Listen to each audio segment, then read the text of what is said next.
Labą dieną, brangų žiūrovai. Šiandien norėčiau pašnekėti apie kovo mėnesio astrologiją.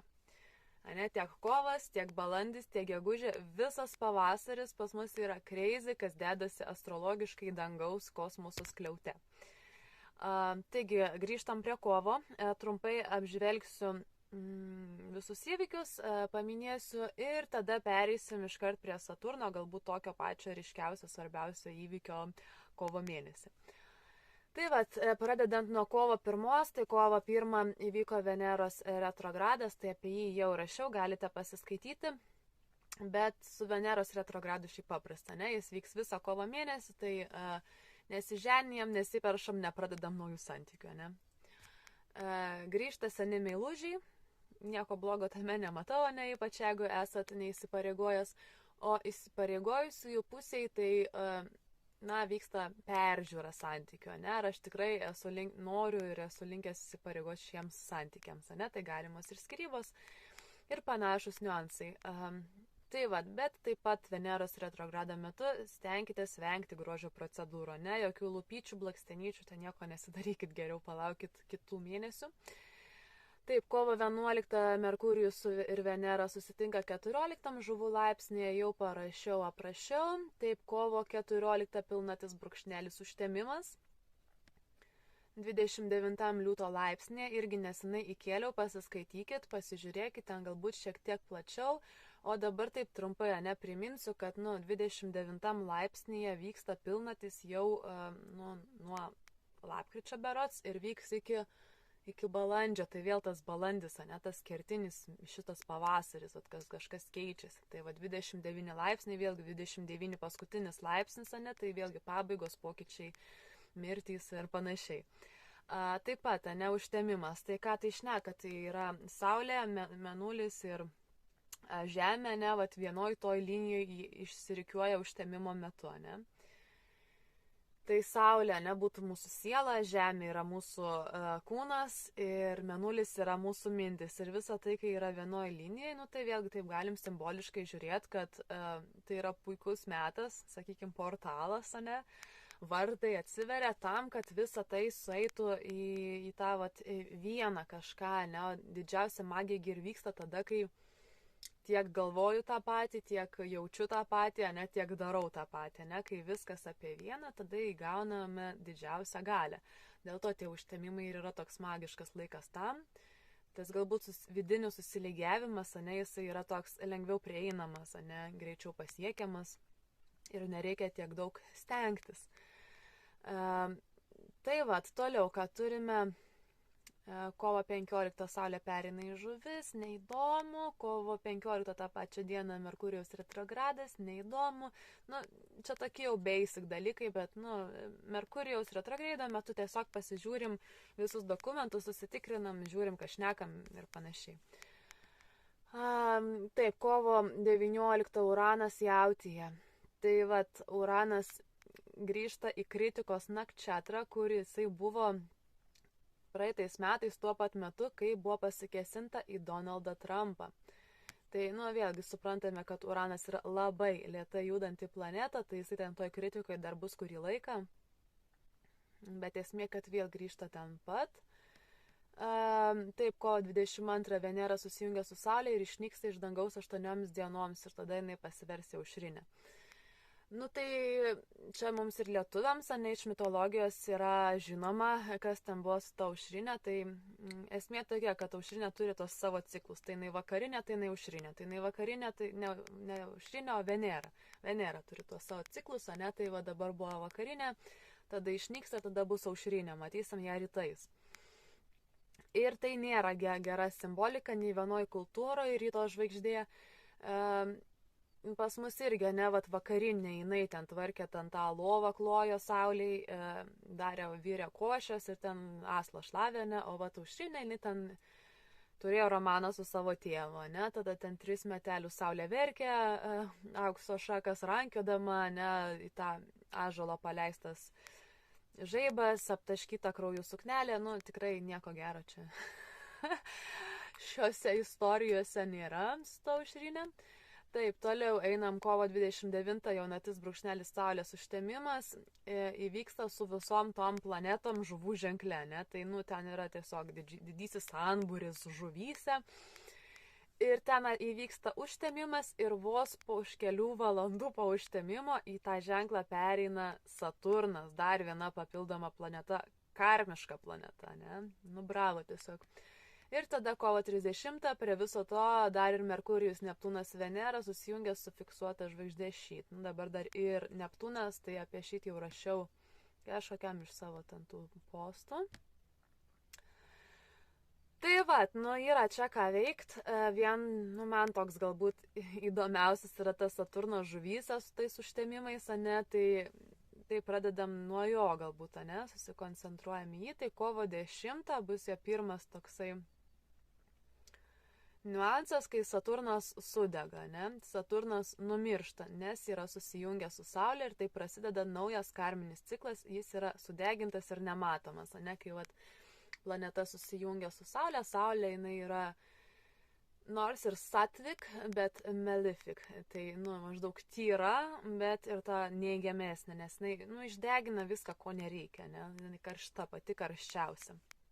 Tai Saturnas ateina pas ją nusiskaistinti, išsivalyti tas visas karmas, ne? Tai dabar žiūrim, jisai sudega, miršta Saulėje ir tada 29 dieną, tai čia po 19 dienų, ne, pereina į žuvų mirties išsivalymo karminių išrišimo ženklą. Tai čia pas mus visus tiesiog keičiasi karmos. Bet nuo kovo 10, ne, tai jo, karmos ištrinimas, vieniems tai galbūt kelis metus trukęs ciklas, kitiems galbūt net viso gyvenimo karma pagaliau išsinaikinama, ištrinama, nes jie jau ją atidirbo. Todėl svarbu, kuriame būste, ne kokiose temose bus jūsų Saturnas, tai tas Saturnas ir sutvarkys, ne, ten tarkim pas mergelės bus santykiai. Tai tai laikotarpis, kai Saturnas keičia archetipus mūsų gyvenimuose, Saturnas tai, ką mes įsipareigojame, ne? Taigi dabar iš tiesų keisime, nukreipsime tuos savo įsipareigojimus į kitą pusę, ne, kitaip šnekant, tai bus naujų brandžių įsipareigojimų ciklas kažkoksai. Tai naujų savo ribų atradimas, naujų savo ribų brėžimas, ne, ir kaip sako indų filosofijoje, tik nubrėždamas tas ribas, ne, kas nėra tikra, atrasti tai, kas yra tikra. Nubrėždami ribas tam, kas nėra tikra, ne. Tai man netinka, tai man nepriimtina, to aš nenoriu, ano aš nenoriu, ne, ir net jeigu nėra aišku dar, ko tu nori, ar kas yra tavo tikrasis taip, vien brėždamas tas ribas, ko nenoriu, nes su laiku išaiškėja ir tai, ko aš noriu. Kas man yra tinkama, ne. Taigi, tai bus sunkus Saturno ciklas, ypač tiems, kurių Saturnas jūsų čartas yra stipriai kažkaip išreikštas arba yra neigiamas, tai gali tapti tiesiog jūsų tamsiaja sielos naktimi. Tai užjaučiu juos, o dabar einame jau į Saturno žuvys, ne? Tai po kovo 10 jis ten nusiskaistina ir tada 29 eina į žuvis ir iš tiesų ten, kur bus dabar jūsų tas Saturnas, o ne, pasistengkite vėl nenorėti tų dalykų. Šitą net noriu jums pabraukti, nenorėkite. Kodėl? Nes 11 būstas, o ne, vandenis, kuriam buvo Saturnas, yra apie troškimus, norus, lūkesčius, viltis, svajonės. Ir po 11 eina 12 ir 12 yra tų visų svajonių, norų, lūkesčių praradimas, ne? Ištrinimas. Taigi, todėl ir 12 namo, 12 būsto valdovas žuvis ir simbolizuoja taip pat ten tuos visus praradimus ir netektis. Galima net įsivaizduoti kokią nors ten žuvų dievybę, nesėdinčią ant debesėlio ir mus stebinčią, ne? Ai, tu nori šito dalyko, ne? Leisk man tai išspręsti. Ir tai yra sunaikinama, bet be jokios galimybės tam įsikūnyti, išsireikšti, ne? Ai, tai tu nori pelningos karjeros, ne? Sutvarkom ir tai, ne? Ir vėl tai ištrinama, išnaikinama, nes, žuvų ženklo pareiga, ne? Iš tiesų yra išnaikinti, ištrinkti, pabaigti, paaukoti, ne? Nes žuvis yra auka, ne? Taip pat paskutinis ženklas, kuris, ir yra pabaiga. Taip, tai ypač kai į šį žuvų ženklą įžengia ir prie žaidimo prisijungia karmiškasis Saturnas, tai čia iš vis crazy. Taigi dabar arba mes nebeturėkime geriau jokių troškimų, arba norėkime kažko visiškai priešingai, ne? Tai čia tik šitie keliai pasiekti kažką.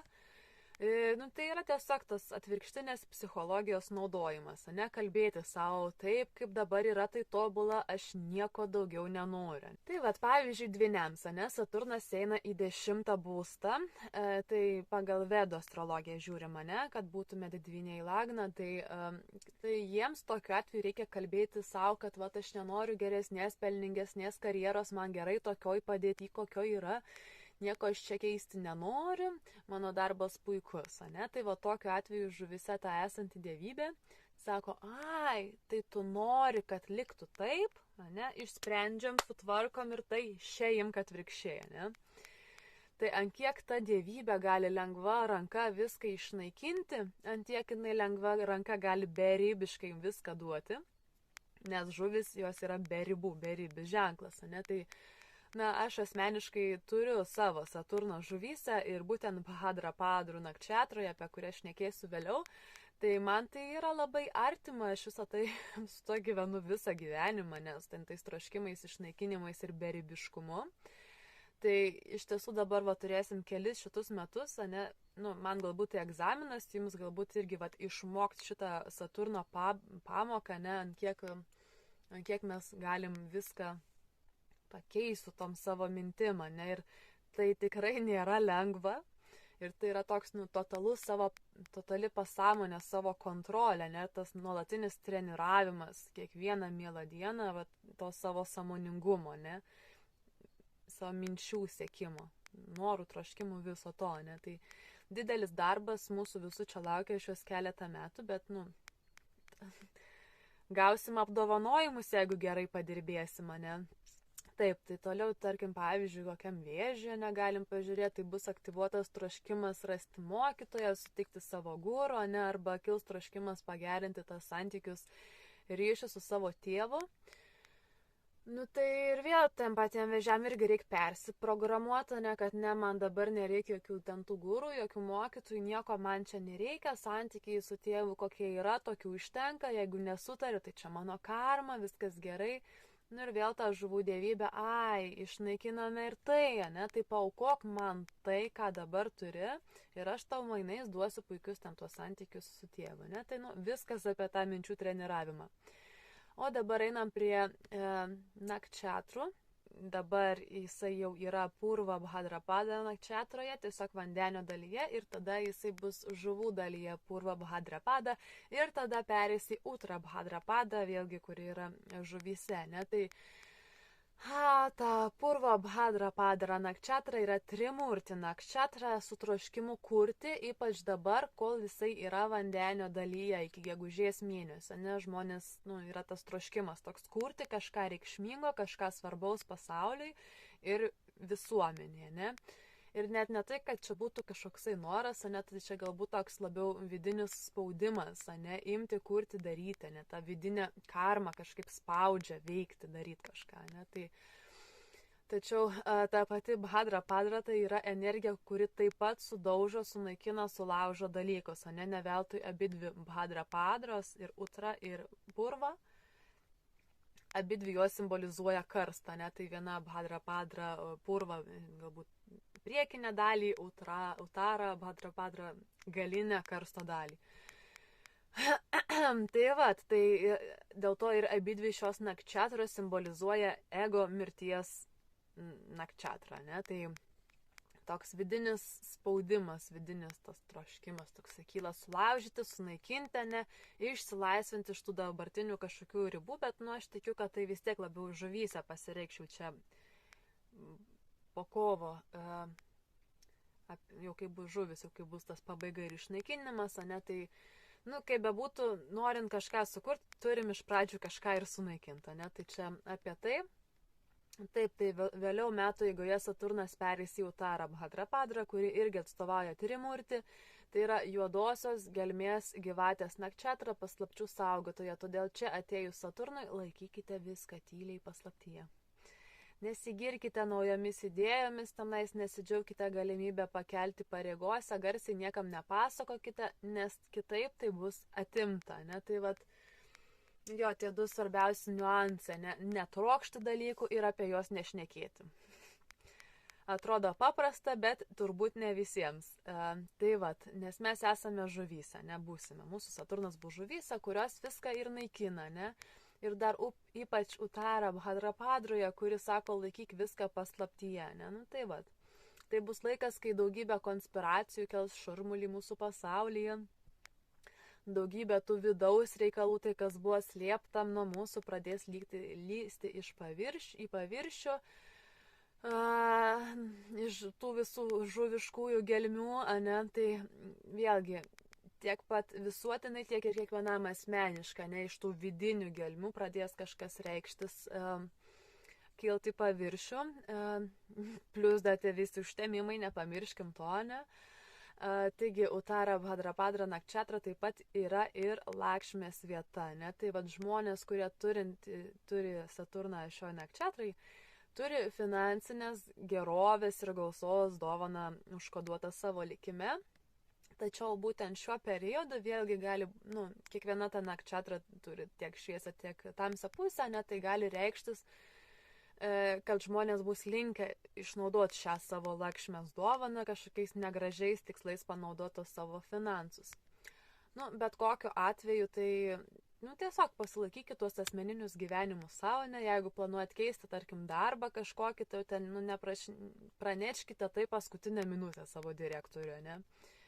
Jau kiek galime, tiek dėlskite, čia lyg, nežinau, tokai, kaip simboliškai kaip žvejotumą, ne, tai vat ateini prie ežero, užmeta šitą meškerę, ir dar nesidžiaugiama, ne, tik tais jau, kai aš ten pagausiu tą žuvį, ją išsitrauksiu, įsidėsiu į kibirą ir net, nežinau, į mašiną įsidėsiu, kad ta žuvis nepabėgtų, va tik tada jau Facebook'e ten girkite savo draugams, ne, kad va pagavau kažkokią žuvę, ne.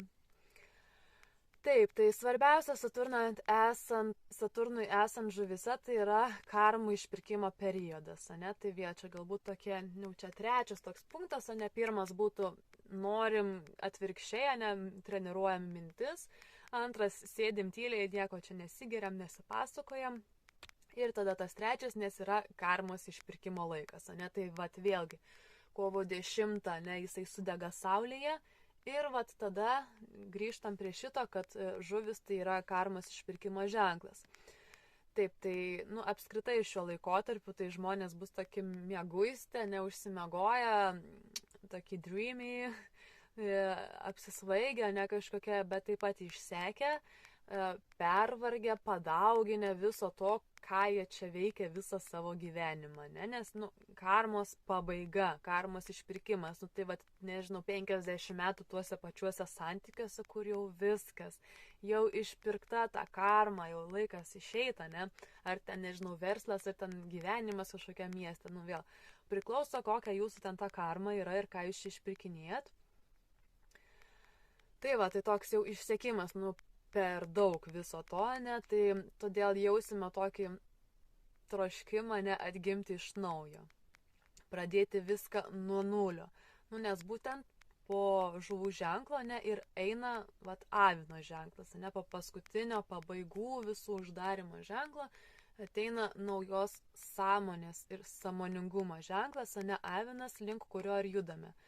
Tai ir tos visos saviniškos savybės, veiksmas, reagavimas, ne, energija, valia, ateis tik jau po tų kelių metų, kai išsėdėsime žuvyse. Tai čia su laiku, kai baigsim kelionę žuvų ženklais, tada jau eisim į aviną. Tai dabar bus tas laikas ir skirtas poilsiui, nedarimui, miegui, gulėjimui lovoje, nes, žuvų ženklas taip pat simbolizuoja ir visus lovos malonumus, ne, tas pats miegas. O svarbiausia, ne, yra tylint kaip žuvims ir viską laikant po savo antklodėmis. Taip pat nutilėtų savo norus, nekalbėt, kaip čia svajoju susituoktą, ne, nes žuvis neužkips. O ta, kuri užkibus jau ant kabliuko, jinai ar ten iš to tinklo išsinarplios ir nuplauks, išnyks vandenyno toliuose. todėl laikome visas svajonės ir norus savo. Ir tai tik tais tada Saturnas čia puikiai pasidarbuos, neišpildys visas tas mūsų svajones, taip kaip mes iš tiesų net nesitikėjome. Tai vat, tiek apie Saturną. Ačiū, kad klausėte, kad žiūrėjote. Ir, na ką, stiprybės.